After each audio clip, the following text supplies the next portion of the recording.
Welcome to Tell It to Trevor. I am your host, Trevor Shelley, and today on my podcast I have. Corey Dillinger, the diligent one, and the future kingpin of professional wrestling. How is everyone doing that's watching in? And most importantly, Trevor, how are you? I am good today.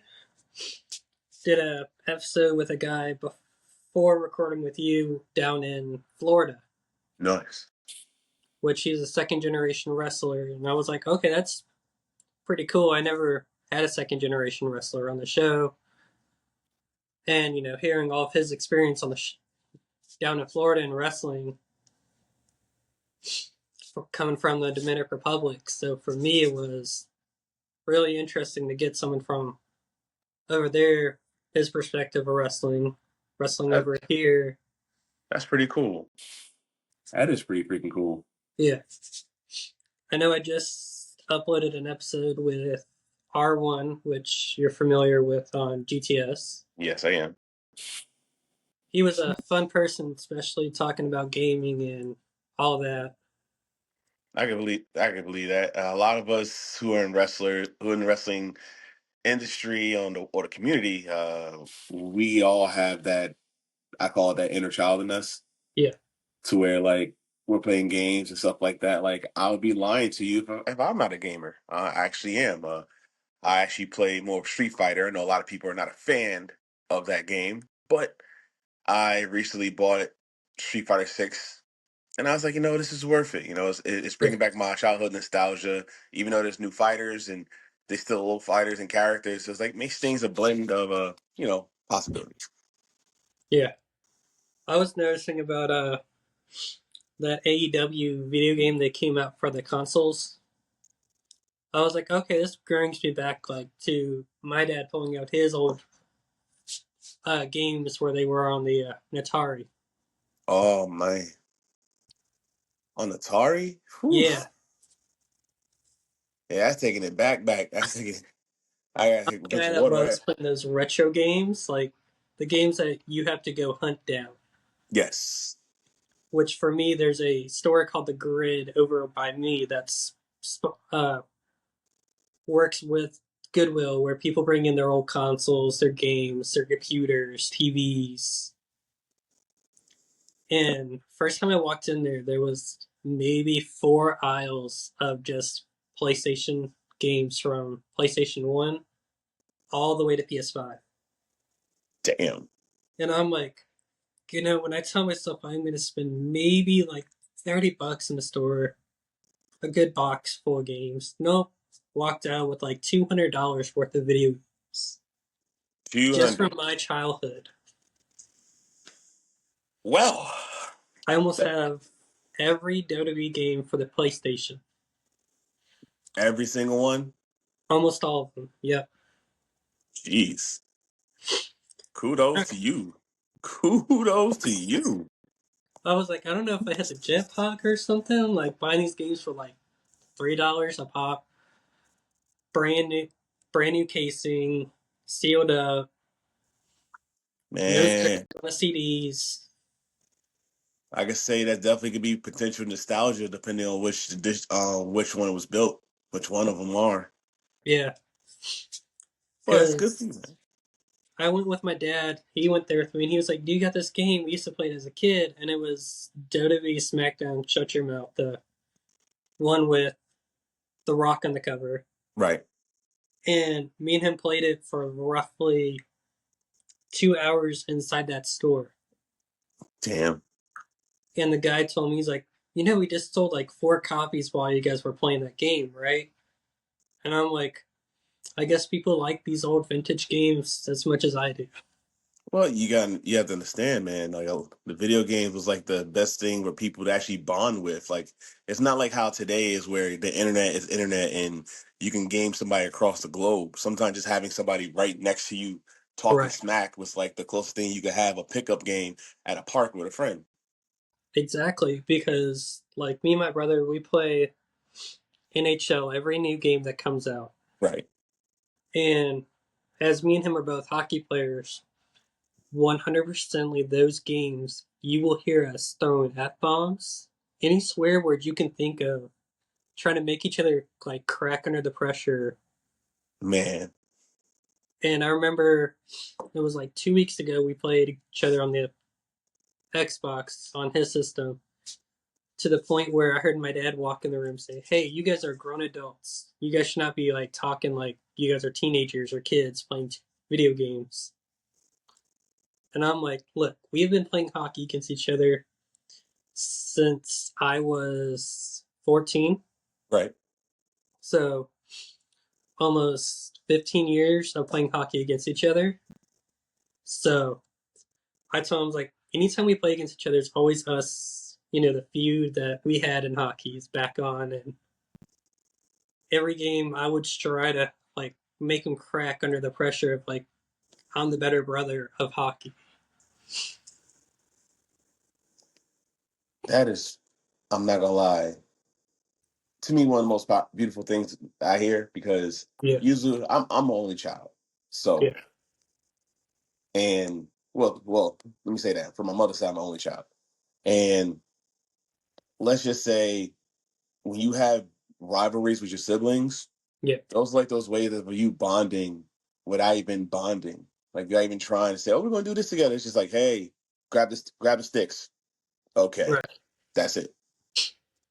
There's even, like, points because now we both play in this level called D League. It's called Development Level Hockey in the Carolinas. Oh, But okay, it cracks me up because the coaches all know we do not want to be on the same team 100%. But we always, matter what, end up on the same team because there's not enough people on one team. right. So the whole time, like, he hates it because I'm in school to be a hockey coach and a baseball Hmm. coach. So he hates it where I will point out like stuff that he needs to improve on, or to people out there that are trying to get in the door of hockey or Right. just doing it for fun. I always like try to tell people, I'm like, hey, there's always a teachable moment where, like, if you're bad at something, don't be afraid to go up to like a player on your team or anybody and ask for that advice. That's understandable. The real truth is failure is the step of learning, Mm-hmm. but usually when you hear the word fail, you don't hear Yes. fail forward, you hear fall back. So, you know, Yeah. so it's like it's give and take on different situations, but Exactly. don't nobody should never be afraid to ask for advice. Nobody should never be afraid to be optimistic Mm-hmm. because this world is already negative as it's projected to be negative as it already is. Yeah. But yeah, Because, like, in my league, we have people ranging from just finishing up high school or college, all the way to like 40s to 50s or even older. And I always get paired with this guy playing defense where he doesn't really try hard enough, but I always tell him, like, hey, I was like, you do know the next level up, a lot of people from those levels come to our training just to learn the same things we're learning right. once a week. Which for me, I always tell people, I'm like, if you don't take this, like, you're on a travel hockey team, or this is your shot to be in the pros or something.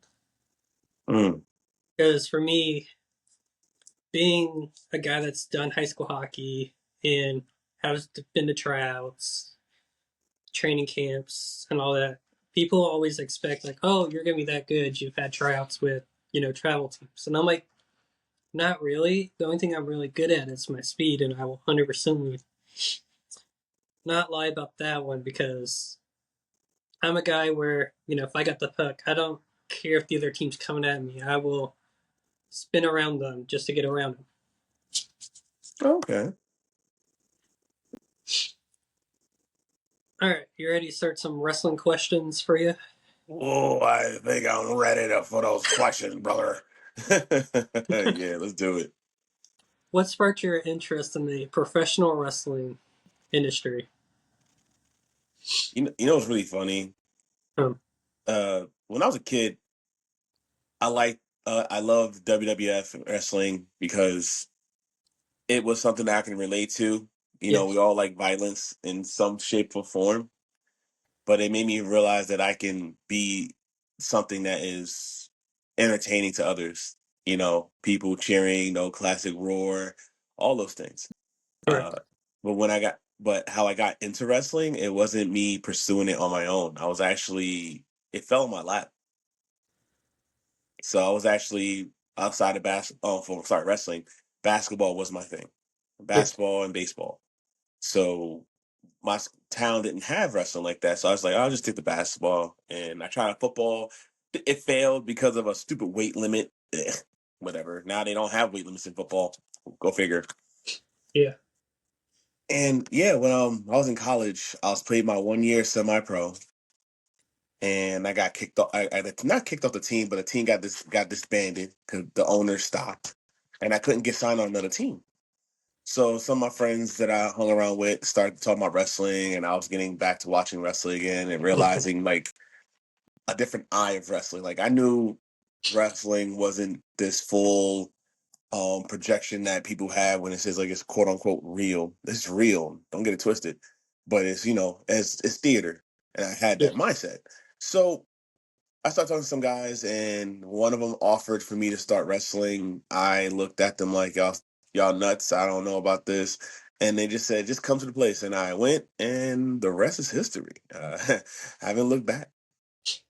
I know I've trained two different times last year trying to be a wrestler, but the mentality for me to do it all never really clicked in my head. I was like, I know I want to do this as a kid.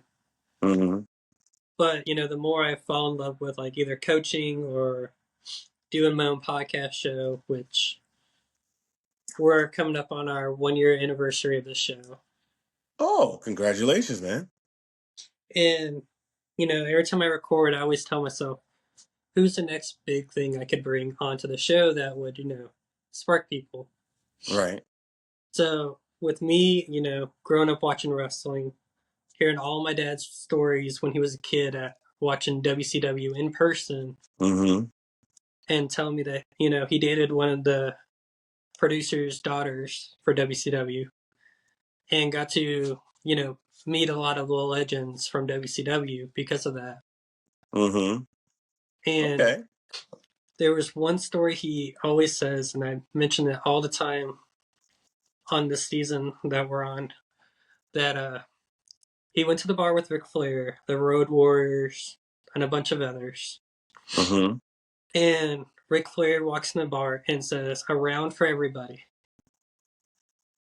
Around And for everybody. yeah, everybody in That's the bar. And I'm like, that must suck for my dad now because he was underage at the time to be getting like told, "Hey, I get a free drink from Ric Flair." yeah. But he could have been smart and said, "Can I get an apple juice?" It just could have been a drink. It could have been a I drink. don't know what he said because he won't tell me that details. Understood. Understood. But one thing that always clicked with me was anytime I have like a wrestler that shows up just to hang out at the studio, at the crib and everything.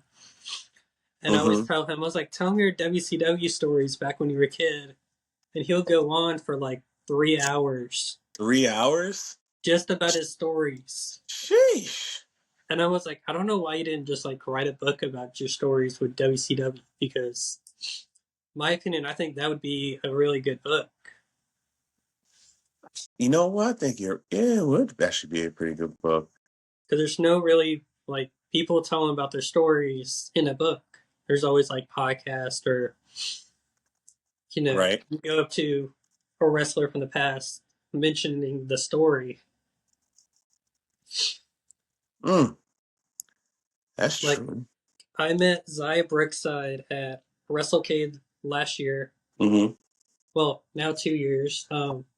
She used to wrestle for NXT UK, now wrestles for TNA. And my friend goes to me after I meet him. He's like, "Are you crying?" And I was like, that is one of my favorite wrestlers. The only wrestler I have watched from the UK that I have fallen in love with her career. Wow. To the point where I bought the independent network for the UK just to follow up on her career. Wow. Yeah. That's powerful, bro. Yeah. So now it's to the point where every time I see her, I always make sure I always say hey, make sure, Hmm. if she has a new T-shirt, I'm gonna buy it, or just to make sure I'm caught up with everybody, you know. Yeah. But there's always this one girl that I always see. Her name is Izzy Marino, the little girl Bailey from NXT. Oh yeah, she's all grown now. Yeah, every time she sees me, she's always so happy to see me, and I'm like, you know, all it took was me to like go to her after the show and say, hey, you did a really good job. Can I get a picture with you?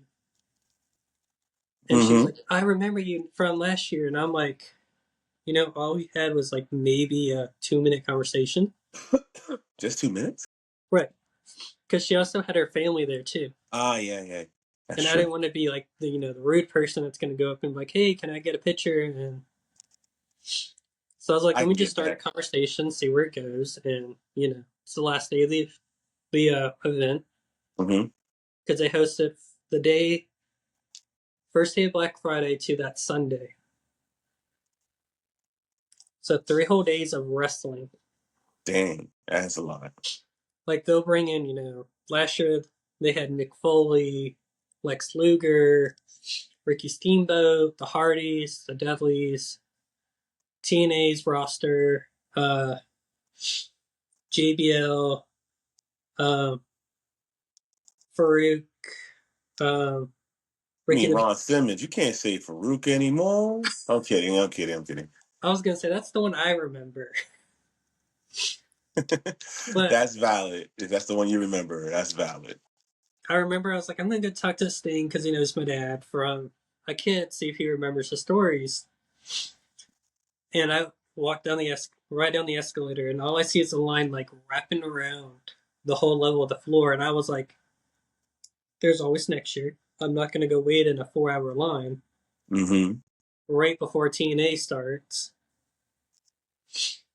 because that's kind of pointless." Is it really? But when you got tickets to TNA and it'll be your first time seeing that show, Right. Then everything changes. yes. But also, I noticed he's always there. This was his first year, but someone told me he might be going next year. So I was like, cool, Okay. great. I'm going to figure out what time the doors open to the event and make sure I'm there early. Good. So then I'm not waiting in that long line and missing out, WrestleCade weekend shows, matches, and all the Hmm. opportunities to meet everybody. Like we had John Schuyler, um, Rat Titus, which was used to be on GTS Wrestling. Oh, I Jimmy, know Titus. Real good yeah, guy. Jimmy Controversy's dad on GTS Wrestling. Yeah, that to me was so shocking. Yeah, the first time I met the dude, I was like, "Aren't you Jimmy's dad?" He's like, "You still remember that?" And I was like, "Absolutely." I was like, I didn't even watch Ring of Honor, but I know who you were because of that. Mm-mm-mm. To the point now, anytime he sees me, he always goes, "Hey, dude, what's up?" And I'm like, it's kind of crazy how I met you working as ring crew for a promotion down here. Yeah, the way us wrestlers meet each other is just such a story. I can't Yeah, even say that's the best way to explain it. It is such a story. right. But also, meeting Heath Slater um, and Rhino one night, and me and Heath just like clicked afterwards, and he was like, every time he sees me, he was like, "What's going on?" And I'm like, "What the crap?" Like Heath Slater remembers me from meeting me one time last year at a show that he was getting ready for, Mm. which it was him, Rhino, and Suicide versus a team down here called Brutality Inc. at a show called United Pro Wrestling up in Durham, North Carolina. I think I might have to try to head there. Right. We talk all that stuff. But I remember watching it, and I was talking to one of the guys, and all we see is Rhino putting something through a table. Like last second, we're just like, okay then. I know North Carolina allows Extreme Rules matches, Hmm. You're allowed to bleed in North Carolina. Oh, you are? Okay. Yeah, What about business license? You need a wrestling license in those state, right? yeah. North Carolina, I think you need a license. But, seeing that guy go through the table, and I was like, any day of the week, if Rhino asks to put me through a table, even if I'm not a wrestler, it's going to be a yes. Yeah, the inner fanny. Yeah, man. It definitely sounds like you just living a good dream, Right. and you don't want to wake up. That's it. That's amazing, man. And then I went down to Palmetto Wrestling Academy, owned by Ethan Case. He's Right. a Indies wrestler around the country. Um, and he's had like Sean Legacy on his graduate from there, Miss Erica Damia. But I went down there and I remember doing my first ever self promo. And they're like, okay, just talk about yourself so everybody knows a little bit about you. And I'm like, okay, cool, great. I get in the ring for my turn and just completely blank on who I am. Completely. Like, I was like, okay, my name is Trevor. And then forgot everything else I was going to say, like all about myself.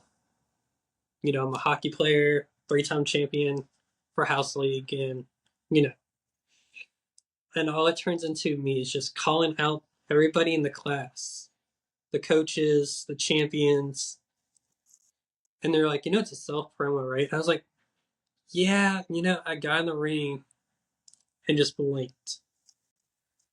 Man, They're like, if you brought the energy into a self promo, it would have been a good one. I was like, I believe so. I'm not going to doubt it because, coming from a guy that's been watching wrestling since he was a kid and then having my dad tell me all of his stories mm-hmm. sparked me wanting to be a wrestler. And then I was like, screw it, let's start a podcast. And then fell in more in love with this show that I run. That's awesome, bro. And I was like, you know what? I'm still in the wrestling business. This is a wrestling podcast. We've Mm-hmm. had a couple people, not even a wrestler, being on the podcast. We've had a music artist, local, and one of my best friends. I am prolific to the Charlotte area. Um, we've had a kickboxer, and then a guy that plays the organist for the minor league team of the Florida Panthers down here. Well, that's dope. Right. And it cracks me up because those episodes I recorded, and I was like, I don't even recognize the camera. Like, we had a whole tripod. You just having fun and just going with the flow. Right. Like, I didn't even, like, have my tablet open with all my questions. We're just talking about, their good days and stuff. Yeah. All right. Who were your wrestling mentors growing up? My wrestling mentors. So people that got me hooked to watching them and thinking that I can be doing it. One Yeah. of them was Big Boss Man. You know, Okay. because I always actually wanted to be a cop when I was a kid. He was at our fireman. So that got expired. I mean, it inspired me. Then once I got back into wrestling, Jay Lethal was actually the one that got me like reunited because it said from Elizabeth, New Jersey. So the funny part is, this is before the whole scenario that I said how I got into it. This Yeah. was legit about 6, 7 years later. I mean, no, before it happened. So I was playing college basketball. I was playing county college basketball. One Okay. of my good friends, Muhammad, definitely consider him like one of my best friends in my life for what he for what we went through. And I was watching Impact at the time, and they said from Elizabeth, New Jersey, Jay Lethal. So I was just like, oh, okay, cool. I was busy in the common hour. We're just hanging out. And I said, bro, if for some reason this basketball thing doesn't work out, I think I might try wrestling. I just started watching wrestling again. And I saw this guy named Jay Lethal, and he's from Elizabeth. So if he can do it, why can't I? And he just said, that's my brother.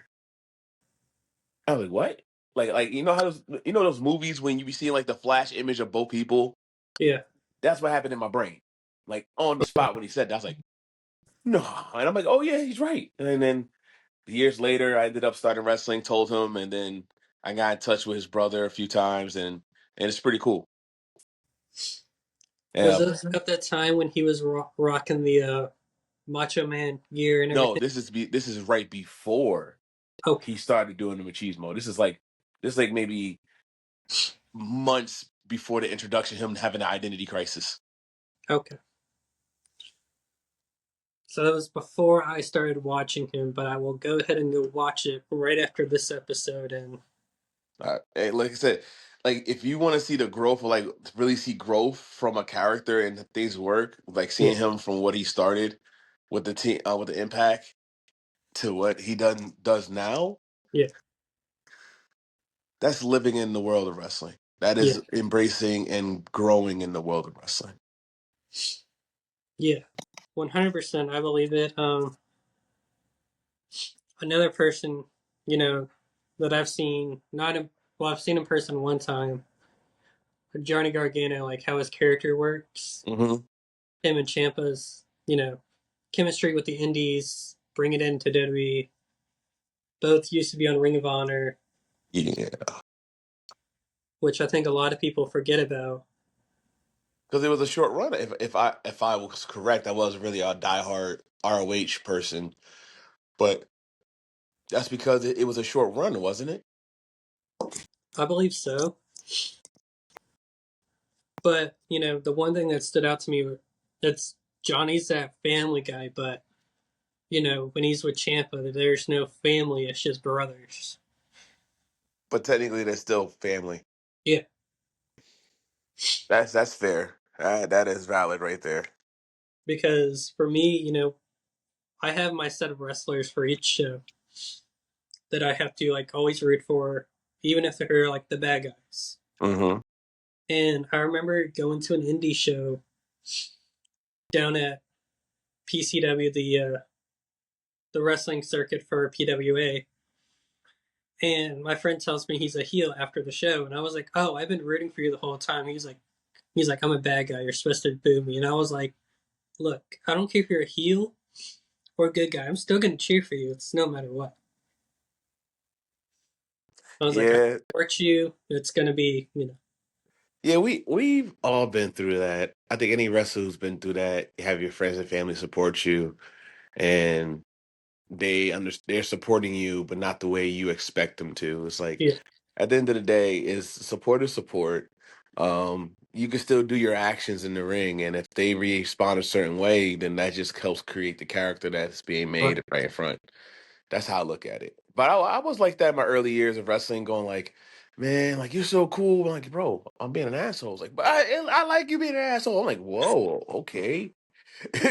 And Well, it also cracked me up. I went and bought an 8x10 the same night too, Mhm.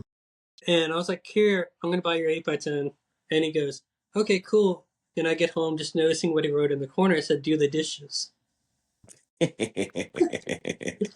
And I sent him a picture, and I was like, that's hilarious because the moment I was looking at that, I was doing the dishes too. He was like, "See, I inspired you to do the dishes," and I was like, "I've been doing the dishes." That's that's a character.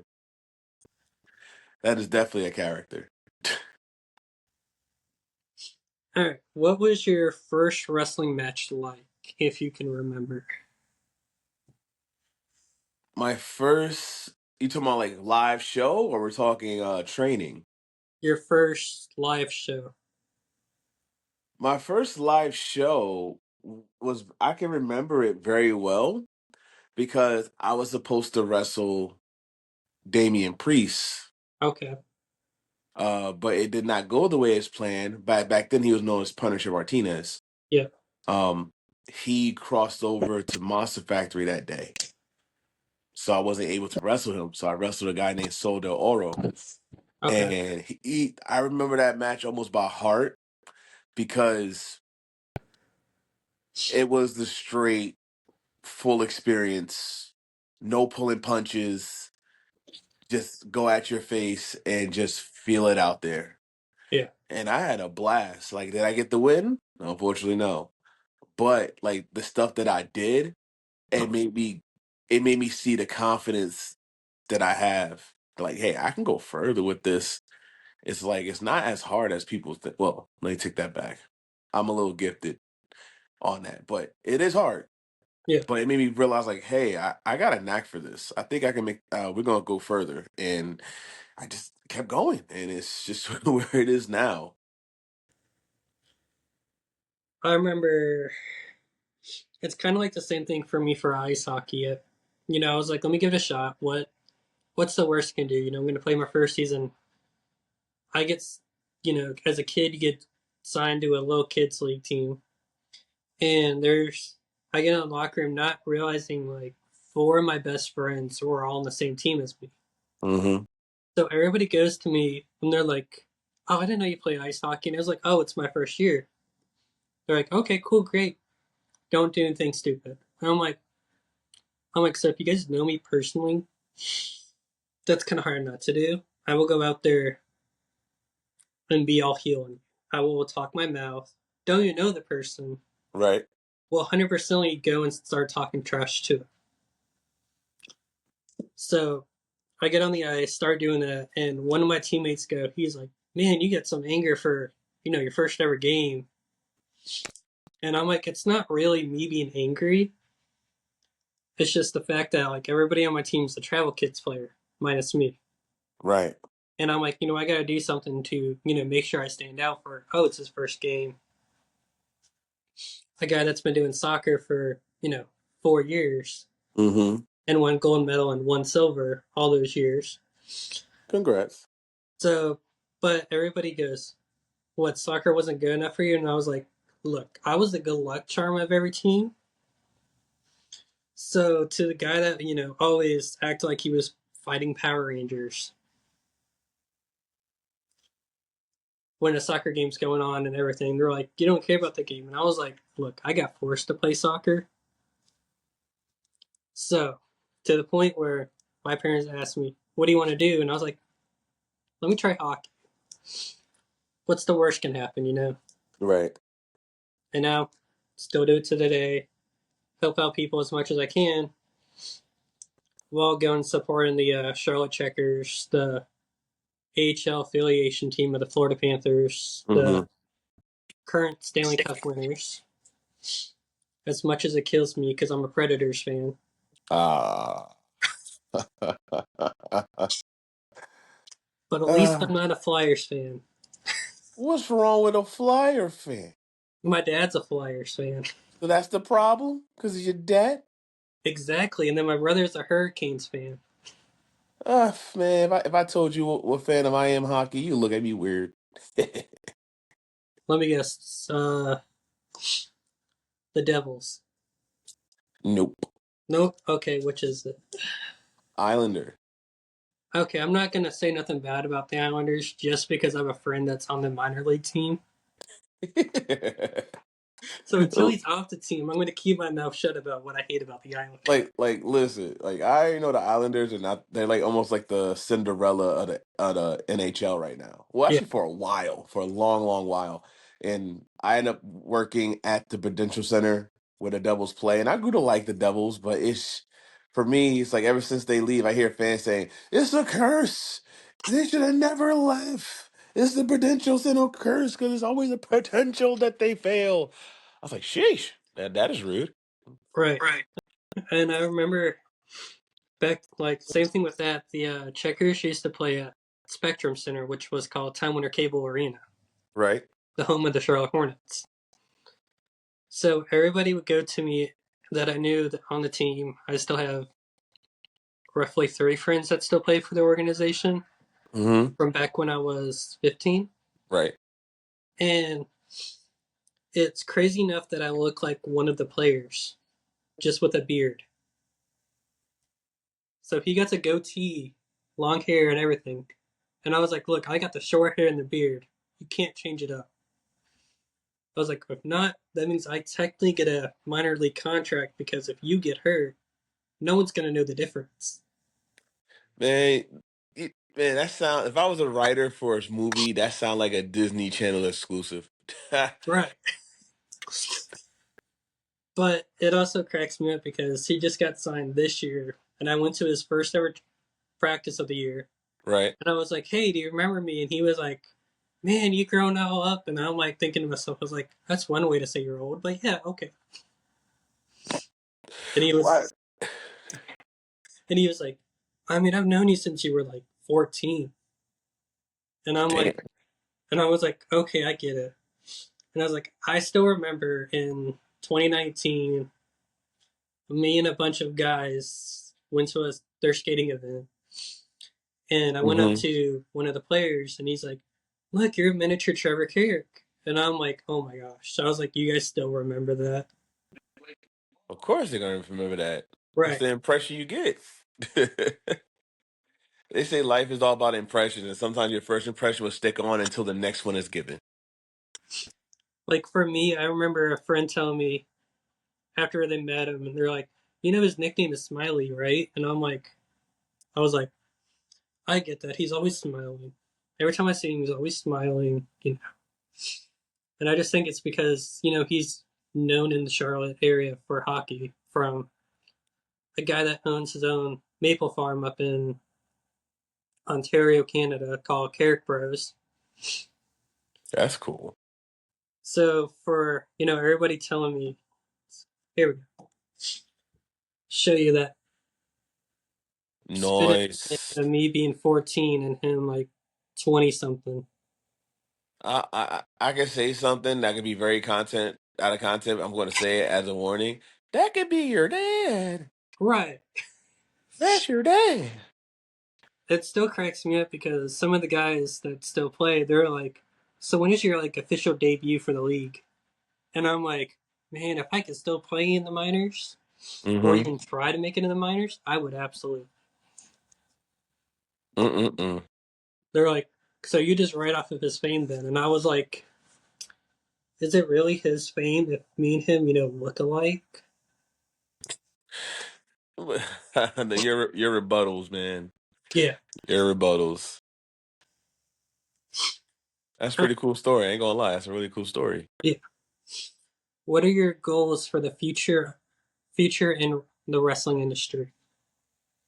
Man, I was gonna be sitting up the whole time. As you can see, I'm lounging in my dwelling, and I'm gonna be straight transparent. The goals for my future is to get that signed contract. Right. That's really just falls down to. I'm expand my brand. I'm gonna expand my mentality and my personality, and I'm just gonna make it work because I'm at a Yeah. point where it's either do or die, and I'm not trying to die in the wrestling industry. I'm trying to actually be there to where what they say, you shoot for the stars and you'll land in the clouds, but I'm just trying Yeah. to shoot for the stars and just nothing else. Yeah. Well, now that But WWE has that ID program, yeah, it definitely does. It's another opportunity. But the crazy part is the contract was not specifically for WWE. I'll be great. I'll be amazed. I'll be blessed to do mhm. that. But I was looking more New World Japan Okay. or or have like consecutive major tours in Europe. Like I Yeah. have my passport ready. I'm just waiting for somebody. I'm waiting to find. Well, not waiting. I'm just searching for someone who's willing to give me the opportunity to for me to go. Like luckily, I worked enough to where I have a place over my head to where I can step away for a month and still have a place. Right. So I'm at a point where I'm just want to just keep going and pushing forward. I have new moves I've been training on the low during the winter, secretly, and they're on purpose because I didn't want to start debuting certain things that I'm doing, and so somebody else can steal it because the internet is all about copy what you see. Right. And I understand imitation is a form of flattery, but it's not like people giving people credit. So I'll just keep it as that. Right. All right. So we're gonna take a little segment break. I'm gonna play one of my songs for 30 seconds just to promote it out there Of course. because every episode I do a different song, which is hard for me to pick like my top 5 songs especially when I have Timmy Trumpets. He listens to Mm-hmm. Vaughn Williams, which Vaughn Williams' song "Thunder and Lightning" is the official theme song of this podcast. Awesome. Let's hear it. Alrighty, let's pull back up.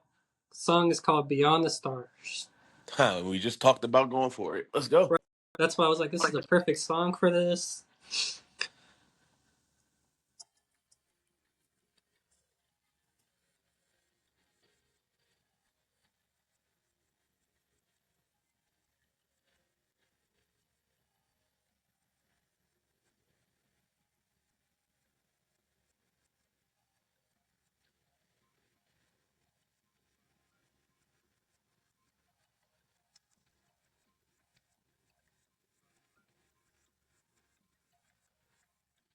There we go.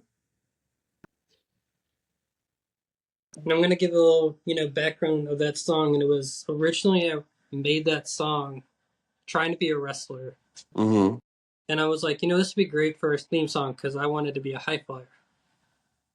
So Beyond the Stars, taking those leaps of faith and over the top ropes Yeah. made me the idea of like that would work as a theme song. But then I was talking to Vaughn, and he was like if you do wrestling, use Thunder and Lightning. You know, it's already your podcast theme, and I was like, that would work. But if I do wrestling, I don't want my podcast just to be the way I get into the business. You know, known I can for respect that. known as like, oh, he's doing a match, but as the host of Tell It to Trevor, not really wanted to do that. I get that. But hear me out. Technically you're already getting in the business through your podcast. Right, It's just as long as you don't try to promote it as it is part of the podcast. Like the only time it should be promoted when you're saying it's coming out of your mouth. It should not be coming out of an announcer's mouth right, when it happens. So I still think use Thunder and Lightning might be a good idea. right. Which I'm going to give everybody a little sneak peek of it, even though you guys heard it at the beginning of the episode. But Thunder and Lightning.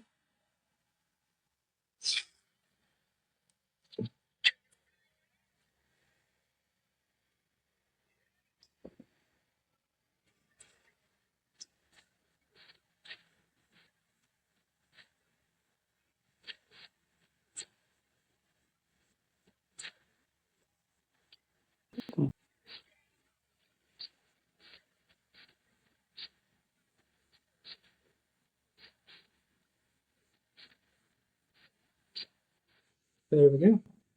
Man, I was about to get into the beat drop and you just cut it off. Damn it.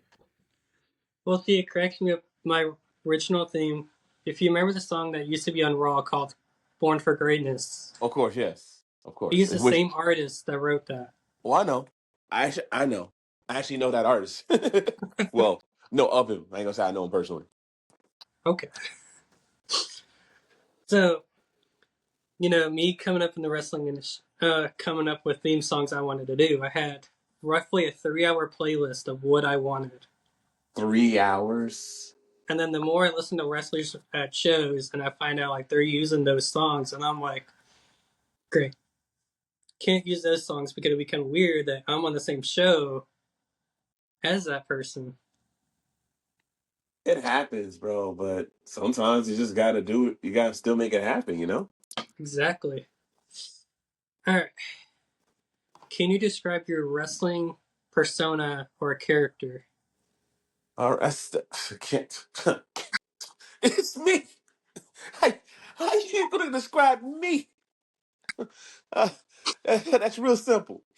A person that doesn't quit, man. Like I could be the person that does everything through run it by the book, Yeah. fair the whole 9 yards. Or honestly, I'm at a point where I will do whatever I have to do to win. I don't care if I have to cheat to win. I don't care if it's a shortcut to win. Because at the end of the day, being a diligent man, being a diligent one, doesn't mean that there's a path on the straight and narrow. It's just a path to get up there by any means necessary.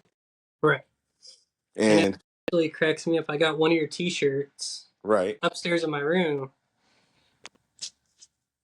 but it's all packed up because I was planning to get my own podcast studio. right. So then when I had like, let's say we brought you in person, You would see me representing your merch. Oh man.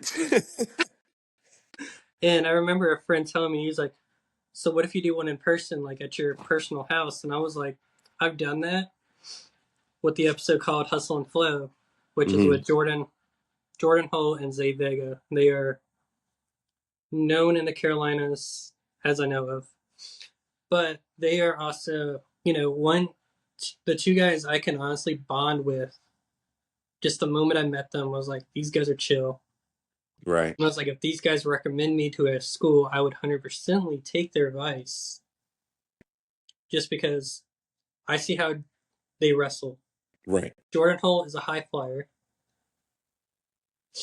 and Zay, he's kind of like you, basically, like his wrestling style, moves, and everything. Now, see, you can't do that, man. You can't put a person to mimic or say he is like me. There's no one like me, man.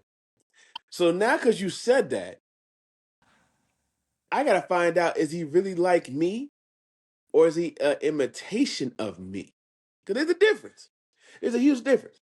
So if you know where they actually perform, send that to me, and I will reach out to see if I can make anything happen. Okay, I can actually talk to my sponsors and see if I can get a match happen or something. You know what? That sounds real diligent of you. You know that? That really does. Yeah, because also I want to see you wrestle in person too. Man, Which the last time I wrestled in Carolina, I was in near Shaw University okay, which is for like 15 minutes down the road for me. yeah, which is UPWA. Okay, I've heard of them. Yeah, and that was a long, long time ago. So it wouldn't mind to be able to actually now stop in the Carolina instead of driving past to do Right, to do what I'd love to do. That would be phenomenal. right. And then we could also bring you in person too onto the podcast. Oh hell yeah. See me Absolutely. rocking a Corey Dillinger shirt. Wait, which one did you get? I got the one that you had on GTS with the just the letter CD on there Oh man, because my that's when I throwback. started liking you as a wrestler, and that's when I first found out about you. And I was like, I can get behind this dude more than Grim. As much as I love Grim, but Listen, your Grim, character work has always got me hooked on the matches. When you were GM, and I was like, this guy should have always been the GM. and I appreciate you saying that. I really do. More than you really think. I really do. You know the one thing of wrestling that I started understanding that everybody can throw a punch. Right. Everybody can throw a kick. Everybody can throw a clothesline. But how you do those things is what Yeah. really makes you different. Like I actually have a boxing background, so I use my boxing.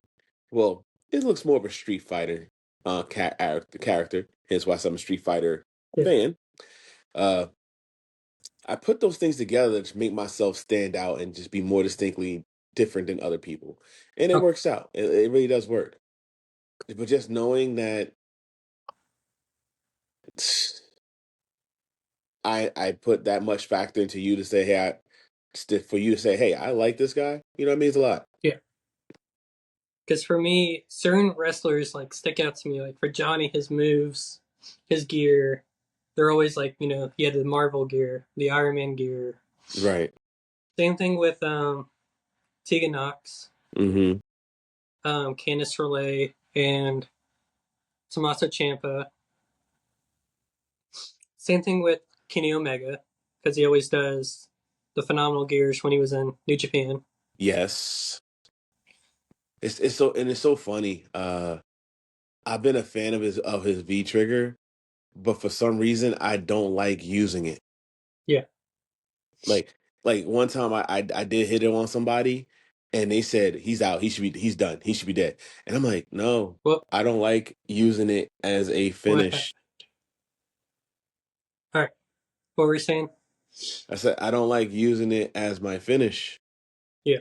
I like using it as a cut as a shock, a momentum shifter. I love doing things that change the shift of the match because some things are just more of like a desperate move than me just saying I'm going all in.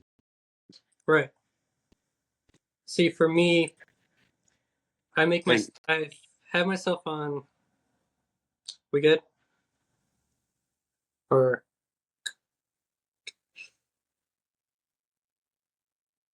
you back or no?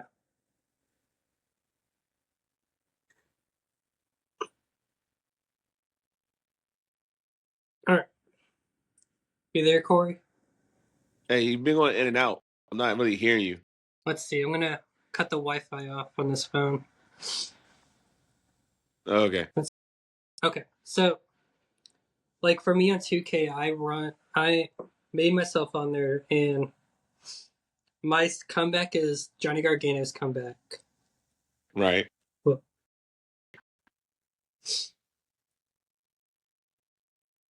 There we go. okay. So my comeback on 2K is the the Johnny Gargano comeback that he does. Sets it up All to right. a the Seth Rollins turnbuckle bomb into where they're sitting down, run to the farthest rope, come back, clothesline them while they're sitting, just to get that finish. And I was like, that's really unique. I did not realize like how it all sets it up together. Mm-hmm. Because on 2K, they always put him in the corner after that comeback, which sets him up for that turnbuckle power bomb, Right. and then sets him up to where they're sitting down, which catches everybody. I think surprising if you know was ever a thing. Mm-hmm. So, all right, can you share a memorable moment from your wrestling career? There's so many. There's so many. One of them was actually, sitting down talking to Jay Lethal, Oh, one on one, talking about his brother and like my progress into the wrestling business and him giving me advice, which I truly, truly appreciate.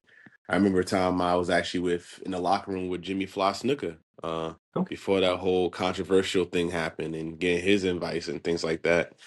But one moment that really sticks out to me was when I was wrestling for UWA Elite, and I had this one kid who was so afraid of me yeah, that I was just like, I'll be a heel and not care. yeah, But then I turned face, and he was still so afraid. So to the point where I didn't talk to him. Like I just walked past, like I didn't know who he was, and I felt that was rude because I like, hey man, I'm not saying I'm yearning for your attention, but you don't need to be afraid. But then right, um, at one of the shows, I don't know, I just felt different that day. So all I did was during the match, some guy gave me a drop toe hold and I actually hit my head on a turnbuckle. yeah, And I literally reached out to him like, I was like, my head, help me out. For some reason, I just see his eyes just pop up like candy. And he was like, I believe in you. And for some reason, luckily I just almost like hulked up and went right into my comeback. And I just see this kid just going, yeah, yeah, yeah, yeah. And I was just like, you know what? That is an eternal moment that I cannot forget. right, Because for somebody who act like they're afraid or don't believe in you, and all of a sudden they just believe you in that spot, in that moment. And then after that show, you're like, can I get a picture? I think you're so awesome. I was like, you didn't think I was awesome before? And they was like, yeah, I didn't know better. I just started just laughing. I But yeah, that remember was a. my Oh, go ahead. memorable moment I have, and I've never shared it until this episode. I went to WrestleCade last year, Hmm. and I'm just there as a fan, not trying to promote my podcast or anything. And some of these wrestlers come up to me and like, "Hey, we're big fans of you. Keep up the good work," and promoters, and I'm like, "Okay, great." I was like, "I'm surprised you guys like recognized me because every episode I'm wearing something different." trying to like make sure everybody doesn't realize it's me. Right. Me forgetting that I bring my hoodie that I had customly made with my podcast name on it and everything, and I'm like, that's how they knew who it was. Right. And the next day, I went to their table and said, "Hey," I was like, "Thank you guys for being huge fans of the podcast." I was like, "If you guys ever want to be on the podcast, I know I'm here as a fan, but if you want to ever be on the show, more than welcome to be on there. Just let me know." Hey, we're having a connection issue. Saying reconnecting. There we go. Oh, there we go. Yeah, it sometimes does that, just depending on because I have the worst internet service in my opinion. Okay. Because I live right by schools and everything. So, And that's understandable. but That's completely understandable. and then I got asked by the promoter of WrestleCade. He was like, "Hey, do you want to be a vendor next year?" You know, and I'm like, 100 times yes. How many passes do I get? And how much is it to book wrestlers? And what did he say? He was like, "Okay, it's like I think $200 per person, but that's for like all 3 days." All 3 days? Okay. Yeah, which I was like, I'm not gonna pass down that you get a vendor's pass, free tickets to the whole entire show. Speaking of the Shoot. vendor, Well, since that's happening next year, right? Did they pick a date? it is always Black Friday Ah, and everything. Speaking of, here's my dad. You want to tell him your WCW story? Which one? Which one? The one with Ric Flair? What, at the bar? Yeah, the bar is story. to get the drink. Right? You guys don't know this is Papa Shelley. Him? Or, You, if you want. oh. Yeah, the Park Road Shopping Center, there used to be a bar behind on the backside. Right. And Flair, WCW or NWA had a match at the Coliseum. And after the match, we went up. I was dating a girl at the time that her Right. dad was WCW. And we went to the bar, and Ric Flair comes in behind us, and he goes, "Round for everybody, woo!" By everybody around beer or whatever they were drinking. So, Mm-mm-mm. Man, I met all those guys because I was dating a girl, and her dad let me meet everybody right. when the Right. Crockett, Oh, Crockett? Yeah, when the Crockett's owned them. Oh, man. Woo. Yeah, over off South Boulevard, they had that's where their office was, and a couple of Sundays I used to go in there and watch them do their Sunday review, watch them film it. JJ, Right. Tony Schiavone used to film it live. The fun stuff. That's all I gotta say. The fun And stuff. then all the wrestlers would come in and get all their plane tickets and rental car information. And Right. so now That's a you pretty cool story, man. I met Sting, Luger, Flair, the Four Horsemen, and all them. The Road Warriors, all the older ones, 70s, back in the 70s, early 80s, WCW guys. Met a lot of them. I used to see Ivan Koloff all the time at Central Piedmont. That Man. that restaurant that used to be there, it was like a Greek and Italian restaurant. Yeah. He used to eat there all the time. That's where he used to study. It was right there. Oh, cool. And he had his accent too. He goes, I go up, I said, "What's up, Mr. Ivan?" "Oh, the much." And I think my friend told me that his nephew went to Eastway Junior High. And because he had that accent, he used to get his butt kicked all the time. Oh, man, that sucks. Yeah. So, That figure sucks. yeah. And then I went to school with, I don't know if he was really a big time wrestler. It was Arn Anderson's nephew, Brad Anderson. I am a fan of the Anderson family. So yes. which I got to meet him in. Yeah, I went to elementary school with Brad Anderson. That's cool. I got to meet Brock and Arn Anderson at a show called AML. Mm-hmm. Me and my buddy drove roughly 45 minutes just for that show. 45 minutes. That ain't bad. They had the Jeff Hardy and the Willow gimmick there. And they Right. had Enzo Amore, and Dolph Ziggler, and a bunch of other John Schuyler, Carolina Yeah. Cruz. Which cruise? Huh? With cruise? Carolina? Oh, yeah, no, yeah. Dating some NXT star I can't think of. But it cracks me up there, and they're like, meet and greet passes for these people are like $30. And I was like, I just did spend like $20 in tickets. Why not go ahead and, meet these guys, make it worth it? Right. As you should. Right. And I remember, I brought up that story about my dad as a kid with WCW and everything. To Aaron, Mm-hmm. he was like, "Oh, I remember those days." And I'm like, man, are they like the glory days or what? It's just the days, brother.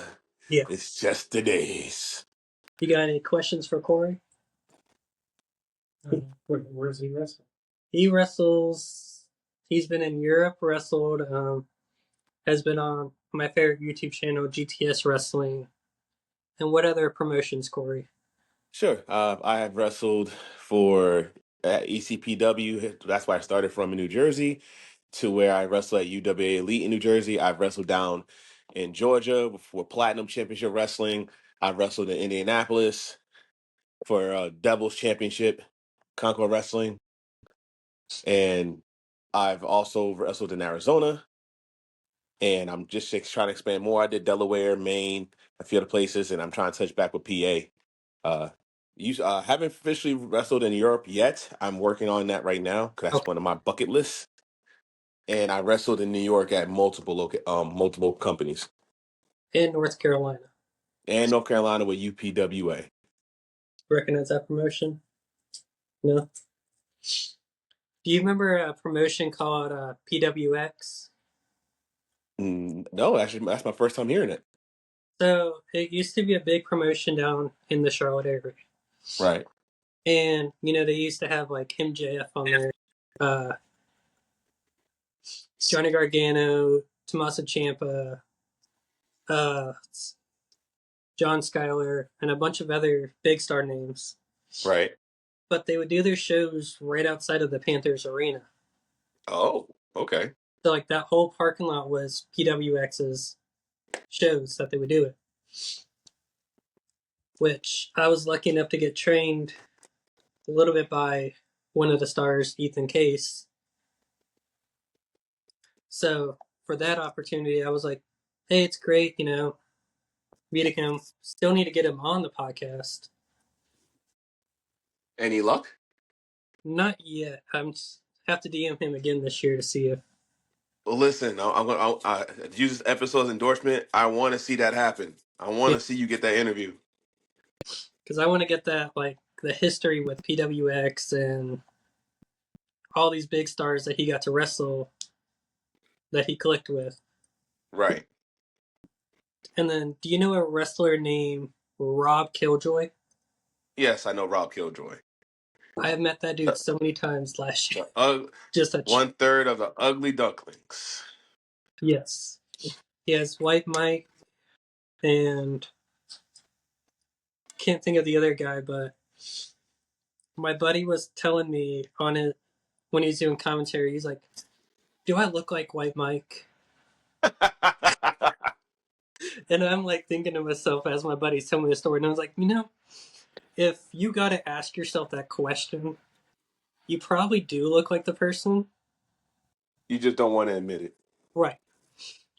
But it cracks me up because I wanted to go up to him at WrestleCade and see if I can get him and White Mike next to each other. Right. just to be like, look, you guys look alike. I don't know if you guys know each other. Probably do, but Make it happen. right. But he's a commentator for a show called XWW, which is a place where it's Extreme World Wrestling. Mm-hmm.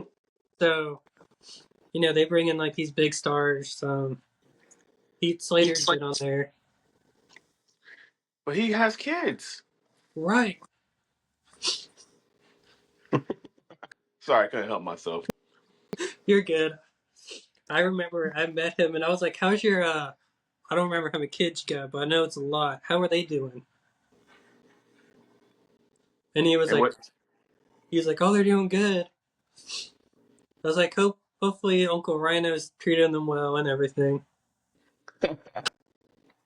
He was like, you've been a fan of mine for a good bit. And I was like, I remember watching you at that NXT when they had the tryouts and everything.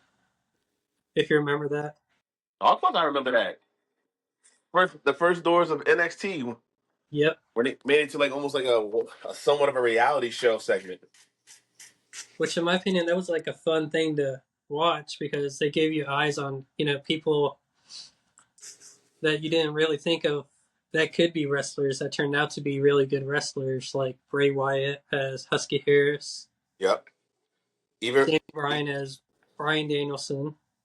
even Ryback himself, Yeah, Silverback, which I'm all right fan with this podcast. I listen to it there and then, right? just when I see it on Instagram. But yeah, it's usually what happens when it's on Instagram. But there's a bunch of other podcasts that I listen to. Of course, my best friend's podcast, the Wild Side Podcast. Right. Hey, by the way, I appreciate you. I'm just basically meal prepping and getting things done in the process. So you're actually trying to see in my daily routine too, as well. But I appreciate your patience. I don't want you to think that you see me moving around like I'm not caring. I do. You're I just good. got to be on point with my nutrition. You're good. Can you describe the feeling of winning your first championship? The feeling of me winning my first title. Yep. So I can't say the first one. I can't really say it was because it wasn't my title. I was part of a team called Team Shazam, and Okay. I was just in, huh? I said okay. And I helped them win it, but it Yeah. wasn't like it was me winning it because I wasn't part of the match. Even though we did the bird rule, Yeah. I didn't feel like it was me. But when I won my first singles championship, Yeah. um, that's when I really felt that you got work to do. There's no like, hey, congratulations in the moment, which I ain't gonna lie, it was, but it was like, you got work to do now. Right. Let's put some more work into this and make it happen. So that was my first feeling into that. Always, guys, if side note, if you're trying to cook something real fast without effort, overnight oats, bro. You get them in a mason jar, put the stuff you need, stir it up. I promise you, you will be happy. I promise. All right. How do you handle the emotional and mo- mental and emotional aspects of wrestling? See, that right there is a hard question because I'm still working on it. I am definitely still working on it Yeah. because the wrestling world is very, how can I put it? How can I put it? The wrestling world is very, sorry for the beat. Yeah. One, oh, my chicken's done. Uh, Shut up. We had good. We had this before. No more beeping. Good. Sorry about that. You're good. But yeah, Um. for me, it's been very hard Yeah. to handle those things because the biggest critic you have in wrestling is yourself. It's Yeah. not really the people. Like they can say their opinions, and that's all right. They're entitled to their opinion. But how you react on those is more crucial. And at times, I used to have like so much insecurities with other promoters because maybe they didn't react the way I wanted them to in regards Yeah. to maybe reaching out to talk business in my early years or waiting to set up something and then it don't go through. But I realized that's life, and if one door closes, another one opens, and you just gotta go through that door. You know Yeah. that. I think us as people, we forget about those doors. So, All right. Are you ready for some pop pop question thing that Stone Cold does on his podcast? oh man, what? Yeah, I guess I could give it a shot. Yeah. Let me get my timer because I'm terrible at remembering when these So, 50 seconds are up. So, people, if you're new to the podcast or have never heard of this segment, it is called Trev Shock. So it's basically Stone Cold's podcast where he does those pop questions, or when you're in business meetings, those rapid questions. All right, you ready to start this 50 let's second do it. question? Yeah, let's do it. All right. Favorite pre-show snack? Baby, what? Pre-show snack. Pre-show snack. Blueberries. Pre-show jams. Your go-to song. Uh, so many, so many. Living on the Prayer. Dr. Dre, like it's artists, futuristic, Dax, yeah, those guys. Favorite wrestler growing up. Favorite wrestler growing up, Big Boss Man and Tommy Dreamer. Favorite sports team. Damn, that's hard. Charlotte Hornets, Okay. Favorite color. orange. Favorite type of music. Uh, I'll just say I'll keep it as hip hop. Okay. You beat it with 3 seconds to spare. Damn, I'm not to be faster than that. So you are currently beating everybody that's done this. I've had someone beat it with 2 seconds, a second to spare, right on the 50. Let's go. All right. So as we all know, you're probably on 2K, which, yeah, you're on 2K because I got you on 2K already. You know, I was about to say that I've technically barely played 2K. I don't even know if I'm in it. And for you to say I am, now I'm curious to see how it looks. Which, if you need me to send you pictures of it, I can. Yeah, please. All right. So on 2K, I run my own universe mode called the Shockverse. Right. So it's basically like your shows. You got your titles and everything. We got the world, the tag, the mid card, the cruiserweight, or if you want to introduce your own title to it, you can. Okay.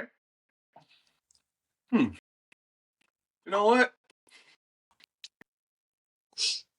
The new title sounds good.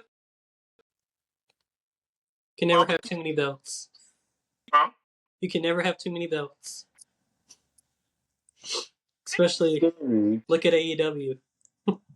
Oh God, you got a valid point there. Especially with all their Ring of Honor titles. Yeah, that's true. I went to their show last night and they had like 3 title defenses right on there just for Ring of Honor. Well, And I was that's like, the this that's I was the like, this is a strategy. thing, not a live show. Sometimes you can't fit all titles in all the shows. You know, that's Right. just how it is. Especially if you're trying to fit people to still be involved. Which Daniel Garcia got to fight Mark Briscoe Right. on AEW for his title, the TNT title, which it's my second time seeing that title defended. The first time was with the show that Sting retired at. How was the match though? Did you enjoy the match? Is the question. I did. Good. As a guy that's never seen Mark Briscoe wrestle in person until that night, 100% enjoyed. Nice. And then also it wasn't a title match, but it was what's it? Private Party. Hey, Hardy. Yeah. Versus Leo Rush and his tag partner, Okay. which, that as a guy that's watched Leo Rush on NXT, WWE, Cruiserweight, Truly was it? classic, yeah. Yeah, 205 Live. And I was like, this is great. I'm happy to see Leo Rush in person because he's a great, athlete in my opinion. But Yes, he definitely is. yes, And a good person. and a great music artist. Yeah. I, at one point I was trying to get him to do to make a theme song for me, but unfortunately at the time the budget did not suffice. So I Yeah, had to move forward. But hopefully I can reach me him can get back in touch and we can work on doing another one and make sure it get done. if not, you got me that makes music too. What? I said, if you need me to make you a No, no, theme no, song, no, I heard what you said. You make music. I do. You know, we definitely gonna have to, I gotta hear some of your work. You heard it earlier. I know. But I'm talking about, I want to hear some other tracks, like different genres, different tempos. Cause So my music is all electronic music based. well, maybe there's a way we can make a hybrid out of it. Yes. I've done one song that's a rock mix with electronic music. Electronic music, nice. And I remember happened today, I was texting a promoter called Ashe Wrestling Promotion that wrestles in the Charlotte area too. Right.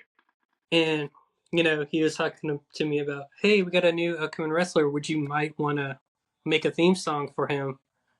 And my reaction to him, I was like, you know, I never thought I would make a theme song for somebody, but any day of the week I would if it means my music brand getting out there more. That's really what it falls down to. Because, like, for my music name, it's not even Trevor Shelley. Well, It's usually most EDM artists don't have their theme song, their name. mine is my music artist name is the Techno Fox. Techno bots or thoughts? Fox. Oh, okay. But it also cracks me up because I DM Timmy Trumpets one day out of the blue, and I was like, "How do you get booked at Tomorrowland, the biggest festivals around the world?" Right. And he was like, "Go through their academy. They'll train you more on how to be a better DJ." And I'm like, "Okay, cool." As the guy that doesn't, do DJ gigs, I'm not going to say no to, you know, taking the opportunity to learn from, professionals, people who've done it around the world.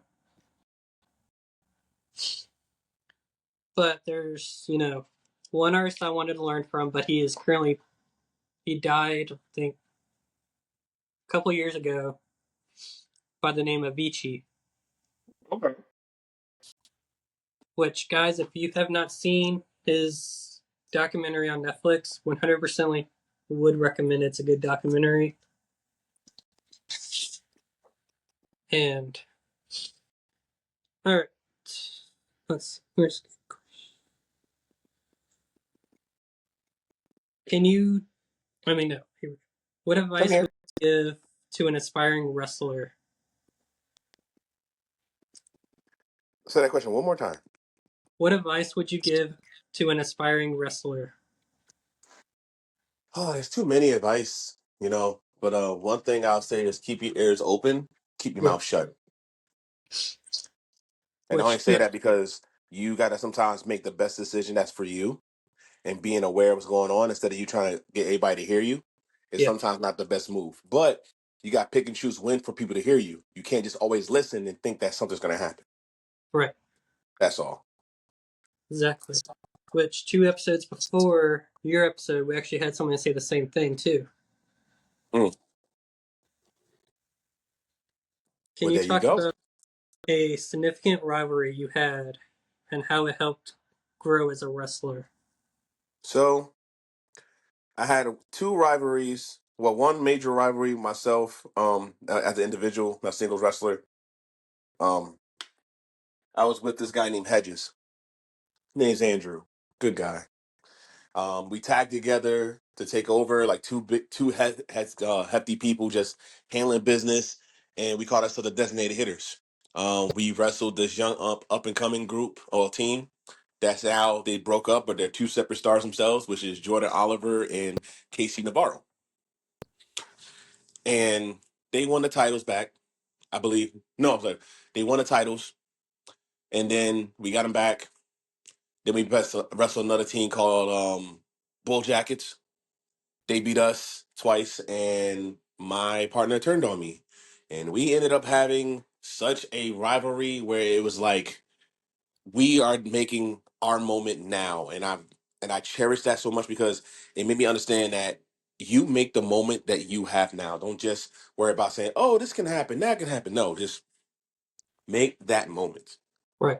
Make people believe what's going down. Can't forget my house. Yeah, so that's I can definitely say was one of my like big moments of one of my rivals that Yeah. had a story feud. Give me a second. Which we also had, which Casey's grown a long way since being on GTS for sure, being signed to TNA. Absolutely, absolutely. Shout outs to Casey Navarro and his hard work. He did a lot of things that a lot of other people didn't do. Yeah. Yeah, and this is where at times it does pay off. Yeah. The one thing I really loved was it's not Casey's, but if you remember when Grim had the clowns back when it was at his, I think his grandmother's backyard, Yeah, where they had MJF as a killer clown. yeah, I remember I went down to Palmetto the first time and I recognized the voice of one of them and got to meet the dude. And I was working, GTS wrestling and such. And he goes, and he's like, "It's a good show, 100%ly." It's one of the reasons I love GTS because it's a different side of a promotion.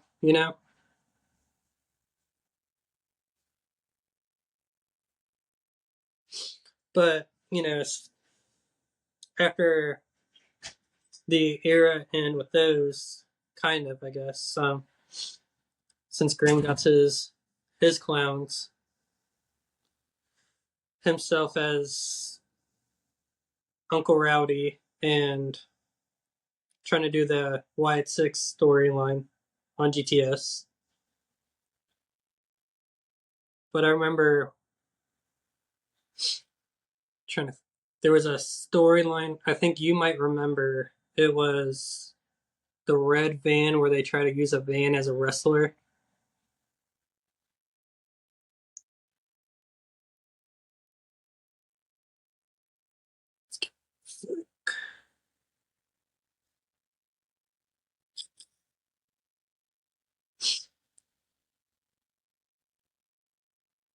Give him a sec.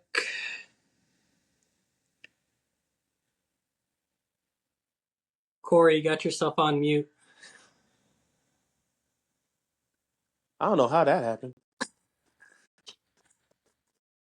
I literally just grabbed the phone. I was about to grab my phone holder.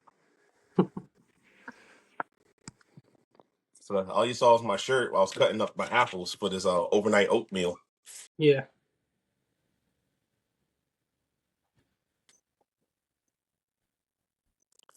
What other questions you got, bro? Another question is, what is your favorite gear that you have got made before?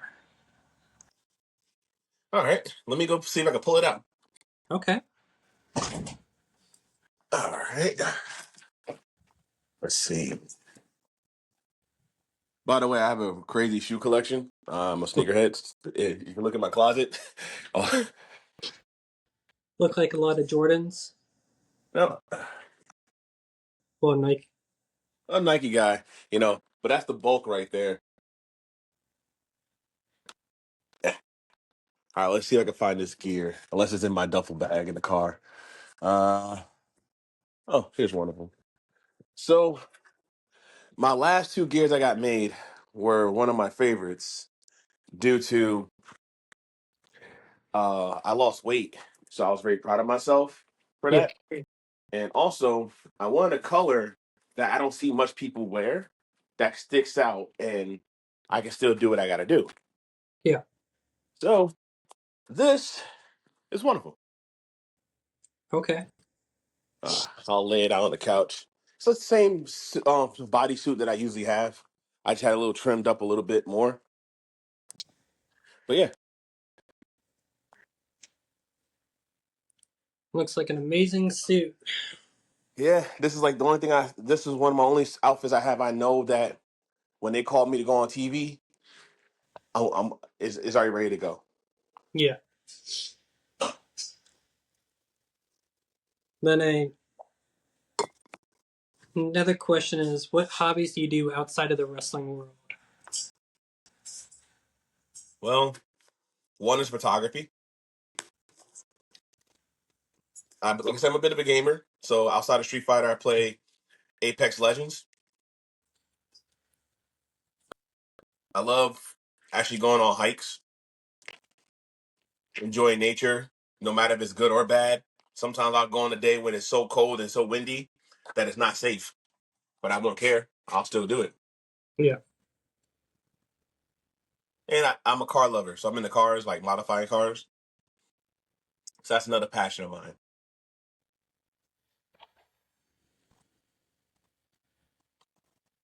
No clue what's going on in the background, but because I got the door open, so I'm like, all I can see is like the island in our kitchen, Right. but nothing else. Oof. What's another question? I think of it. I swear these things are so easy to make, but they're so hard to stir.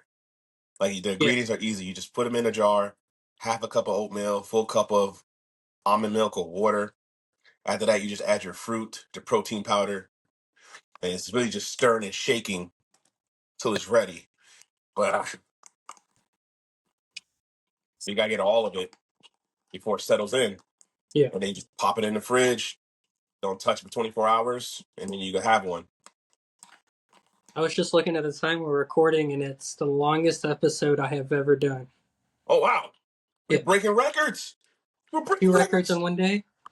Yeah. I know you said Legends is a game you play. Have you heard of the new Marvel game that just came out? Oh, rivals. Yeah, Yeah. My Discord group, they put me on, and I'm a bit hooked. I'm a bit hooked to it.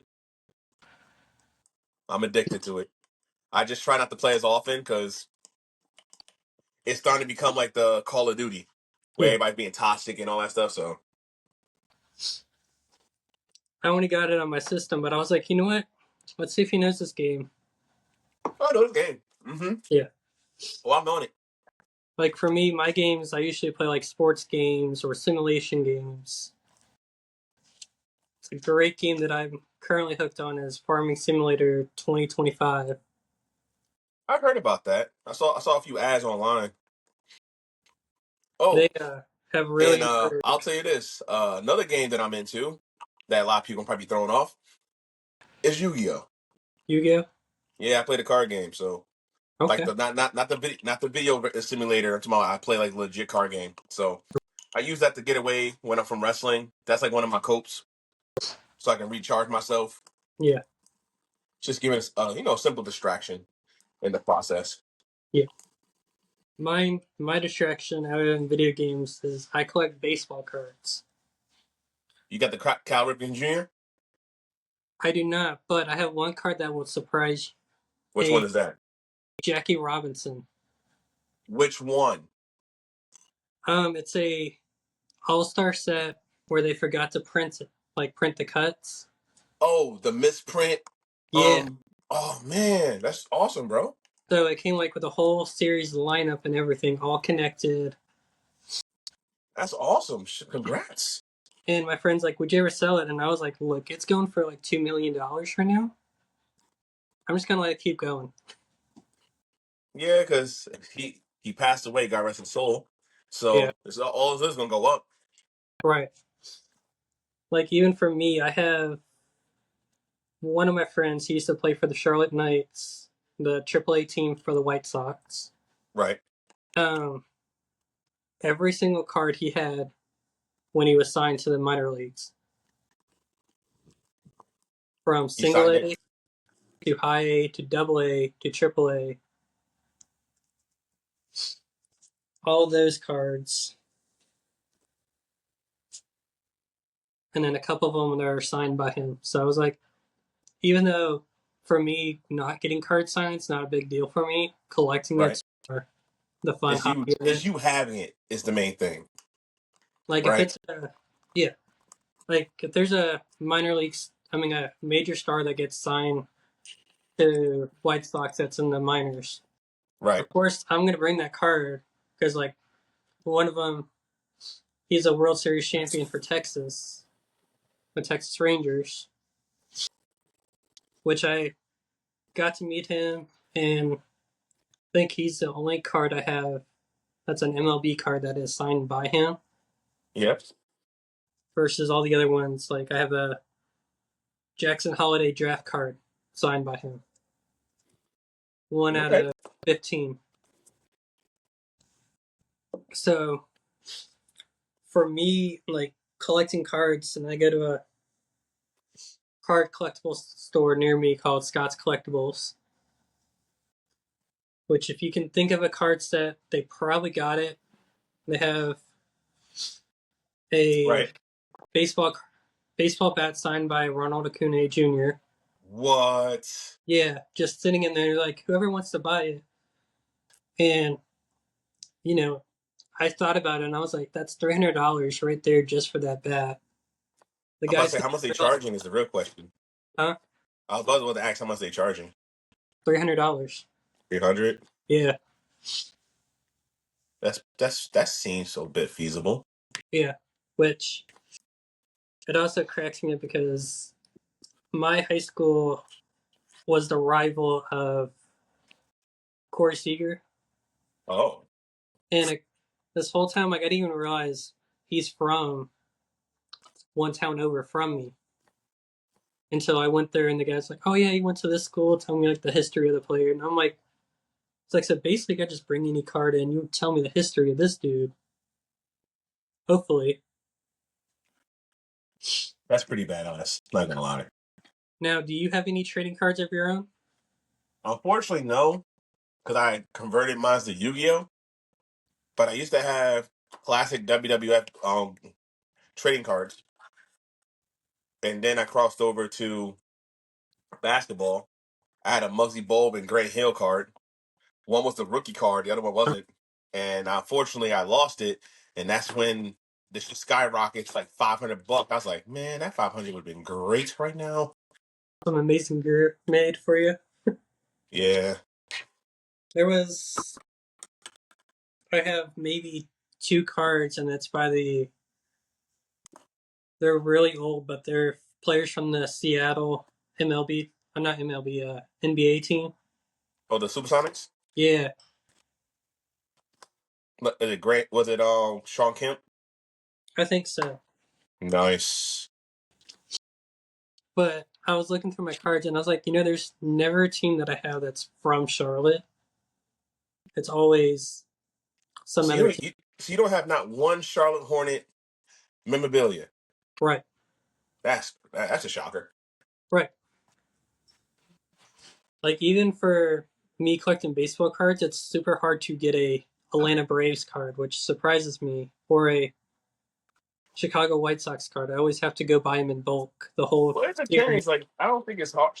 I don't think it's hard. I think it's just where you gotta go to get it. Right. Which for me, I always go look online. Like Walmart has a deal going on, I'll go to Walmart or Target, Right. or I just wait for the whole series to come out, the whole series collection box, and then just go ahead and buy it, and then just go to Do buy it. series and go move on. Do it. Huh? Do it. If I don't think do it.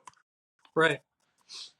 That's how I get all my cards, and I've been getting lots of signed cards just from those. Right. Just spending like $50 on the box. That's pretty cool. I'll say pull the trigger, man. Right. And there's certain things, as long as you got to take care of your priorities in life, there's priorities of needs and there's priorities of wants. As long as you take care that's needed for you to survive, then go take the priority for the things that you want. Right. Boom. All right, 5. These are done. You got to just sit them in the fridge. Bro, I'm telling you, if you ever Absolutely. get busy, do this. Make this. You'll save a lot of money and you'll get the protein and all that vitamins you need. Yeah, for me, I know a lot of people have texted me asking if I'll trade any of my doubles, but I go to these collectors conventions in Charlotte, Right. and I bring always my doubles, see what I can, potentially sell or trade. Because I see people with like cards from 2000s, 2010s, and older. Okay.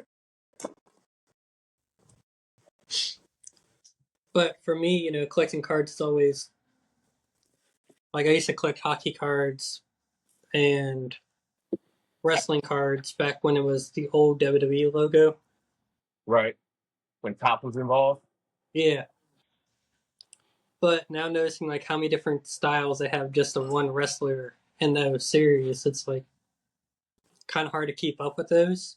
Yeah, and it's also knowing which one to grab that's going to be a limited edition. Right. That's hard too. Like I remember owning a one that was a piece of Charlotte Flair's ring gear. So me being the dumb one that gave away his cards to his best friend regrets giving away that card as a Charlotte Flair fan. Right. Okay. But the guy told me, he was like, yeah, you can have it back for like $5. And I was like, the dude doesn't realize the card's going for like $60. Ah, So I was like, I might take that $5 deal. I would too. I would too. But another baseball card I have, I don't know the name of it, but it's a piece of a bat from one of the players from Cleveland back when they were the Guardians. Well, Mm-hmm. they're still our Guardians, but it's, for me, people, I went to events and I see it's like 1 out of 25. And they're like, do you want to trade it? And I was like, no. I was like, I don't have much gear stuff on baseball cards. Right.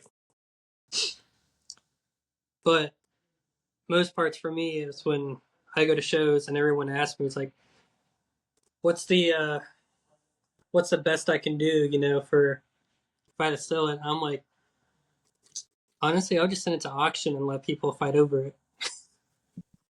Yeah, if you got a connection for an auction place, but here's the thing: you got to know whoever you go to, how much Yeah, they asking for a cut before you go put up for auction. yeah. And that's when things gets a little tricky. But also, like for me, I have a signed NASCAR helmet, those replica ones, Yeah. the ones with the metal bars on the inside of them, of Austin Dillon signed on the visor. Multiple things actually signed by him. Ran into That's that pretty. dude 6 times so far. 6? Okay. Austin Dillon from NASCAR. Mm-hmm. I used to work at Bass Pro Shop, and I was coming into work, not even realizing he was there. Walking out the door as I'm walking in, and I was like, "Can I get a picture?" I was like, "They can't really yell at me. I'm off the clock still." That is technically true. You're not off the you're not on the clock, so they can't be like you're not working. And then I remember last year he was doing a boot barn signing at the speedway before the race. Mm-hmm. They were giving away hats and stuff, so I brought in a really old T-shirt from back when he was before the truck series, Right. and I showed him that. He goes to his manager and he's like, "You remember this shirt?" And I'm like thinking, this must be like a really old shirt because if he's asking his manager from before he even made it to truck series and everything. Man, But oh man. my friend told me, he's like, he used to race legend cars in the speedway too, and I was like, I knew that part. So did his brother Ty, Haley Deegan, Kevin Harvick's son now does it. Mm-hmm. Bubba Wallace. Um, I also got to meet the chance of the one and only Dale Jr. Oh, damn, that's awesome. We he revealed one of his cars at the store outside of our two of his cars at the store Right. and everything, and he was like, "I'm going to be racing in this car." And they told like employees, "Hey, on your breaks, you can go outside and watch the ceremony and everything." And I'm like, "Okay." Me sitting out there with like all the managers, just all just chilling and enjoying everything. I'm not gonna lie, bro. Your story sounds way more fun than some of us as wrestlers. I'm just saying, give yourself some credit. But before I forget, where can they find you on social media? Oh, that's real simple. If you want to find me on social media, just look up Corey Dillinger. CoreyDillinger. All one word on Instagram _. Uh Facebook, just put Corey Dillinger. Is X, not it's called Twitter. Same thing, just my full name _. You're just missing out trend.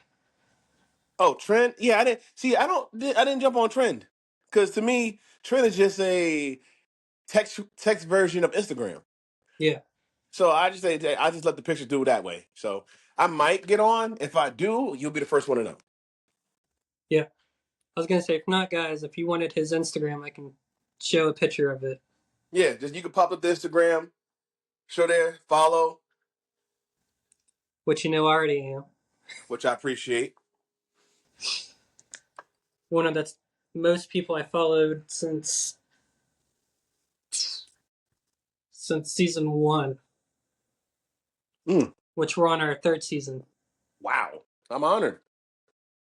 I'm We've definitely already had honored. on this season a guy named the Orion, Right? which you might remember him. Yes, I do. He's I an do. assistant trainer, well, one of the trainers at Malachi Black School in Florida. Yeah. Got to pick his brain and was like an hour and 15 minutes long episode Right. just of stories and stuff. All right. Thank you, Corey, for being on the podcast. No, thank you for having me. Thank you for allowing me to actually meal prep and cook so I can stay on my nutrition value while we're on on the show. Look, I've had people eat cereal on my show, so Well, okay, fair. Well, at least like I said, I gave somebody some education value. Again, overnight oats is your easiest, best way to guarantee 5 meals in 10 minutes. Legit. I'm gonna have to start trying that with all this podcasting taking off. And Bro, it comes in so clutch. Because then once you eat your oats and have the fiber, you'll feel full for most of the day. And if you long as you put the right protein powder that's your tasting and that prefers, you get the protein you need. I just added bananas and fruit to be soaked in overnight. then people, just a heads up, we are doing a giveaway at the end of the season. You could win 5 t-shirt design, 1 out of 5 designs of the Tell to Trevor podcast. We had a professional company design them for me, each different logos. And guests that have been on the show are more than welcome to be on there to get in. Awesome. Oh, then I'm definitely going to try to get myself on. Well, I mean, you can just DM me and I'll just send you one if you want. I appreciate that. We'll do a trade off when you come down to North Carolina for wrestling. Sounds like a plan. And definitely let me know about those the companies, and if you're willing to sponsor, I'll make priority to make it happen. All right.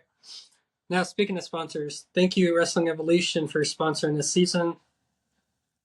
Which, if you guys are at the shows, starting now, I will have my own merch table there too, with 8x10s and t-shirts. And I will mention to the one of the owners at my next meeting about you. All right, I really appreciate that, and I'll say this: the year 2025 is a year of transition, and I'm ready to put this whole thing into a whole different level in any shape, way that I see fit. Yeah. All right. Thank you again. No, thank you, man. Thank you, Trevor. No problem. How did that go? I remember I did one